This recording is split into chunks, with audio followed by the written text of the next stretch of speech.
Let's go.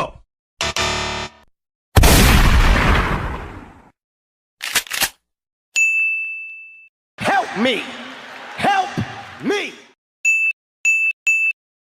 तो दोस्तों ये सब ट्यून आप अपने फ्री फायर एडिटिंग वीडियोस पर डाल सकते हैं और इसको लाइक सब्सक्राइब करना।